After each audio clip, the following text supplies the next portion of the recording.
Hello, my name is Ohokiti, and a warm welcome to Think Business Africa this week. In late February, the federal government launched the Expatriate Employment Levy. Accordingly, each company will pay the federal government $15,000 for every foreign national director on its books, and $10,000 for every other expatriate worker. Following public and business communities' scathing response to that directive, the federal government deferred it early March. Again, last week, there was yet another surprising fiscal policy initiative. It was surprising to the extent that the public and the business community were caught napping. On the 6th of May, the Central Bank of Nigeria released a circular to the banks for the collection of a 0.5 cybersecurity levy.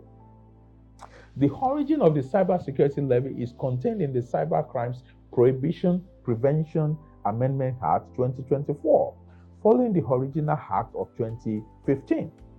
In the start of the Amendment Act of 2024, it says, and I quote, "This Act amends the Cybercrimes Prohibition Prevention Act number 17, 2015, and it went on to state the purpose of the amendment, which is to insert consequential words that were inadvertently omitted."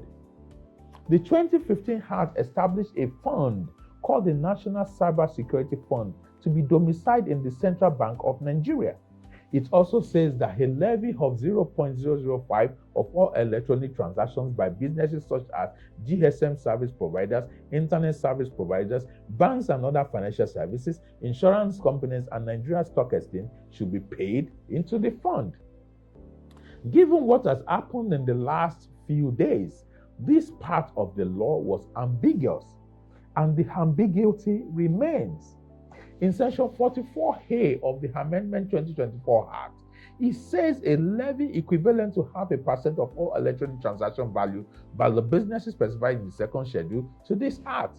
However, while the Act says all electronic transactions, the Central Bank of Nigeria, obviously in realization of the scope of the Act, has provided for 16 different categories of caveats, exemptions, perhaps carefully differentiating between personal and business transactions referred to in the Act. Notwithstanding, that means additional burden on banking processes and technology.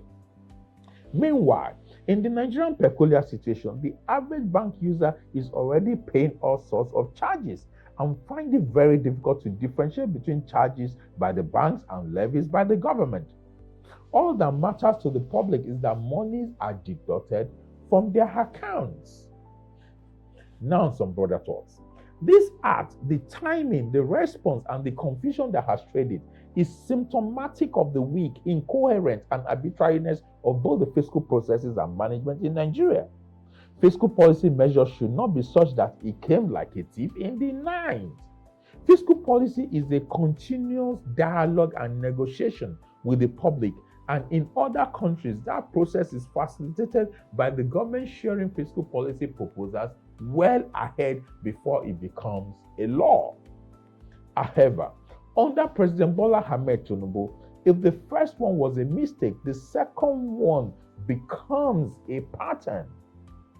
Contrary to what the government may think, these proposals are not helpful in themselves. There are plenty examples of similar fiscal policy measures in other countries. The problem is the process, and these measures appear without any sort of serious consultation.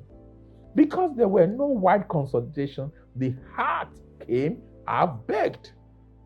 Permit me to also refer to the finance bill that became popular under President Muhammadu Buhari.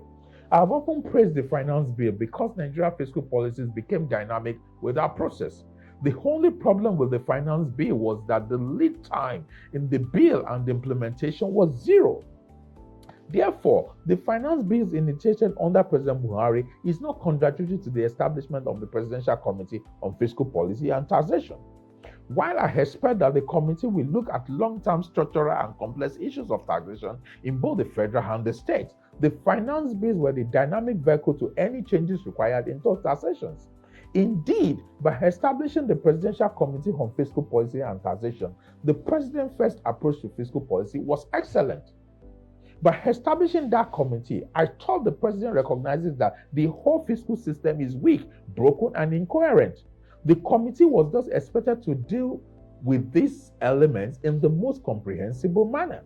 However, the announcement of a cybersecurity levy, coming barely 2 months after the deferred expatriate employment level, is not a mistake, but perhaps a reckless admission that the government is not only impatient about the work of Taiwo Oyedele and his committee, but also that the committee may not provide the framework required. In conclusion, the Act amplified an awful fault line of previous fiscal policies. By that legislation, the Office of the National Security Advisor to the government became a revenue agency, following the same pattern of NIMASA and the same with customs.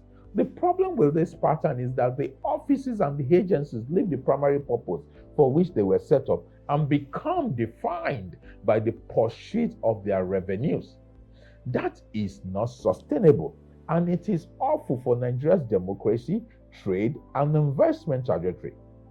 For more of my thoughts, please visit tb.africa. I thank you.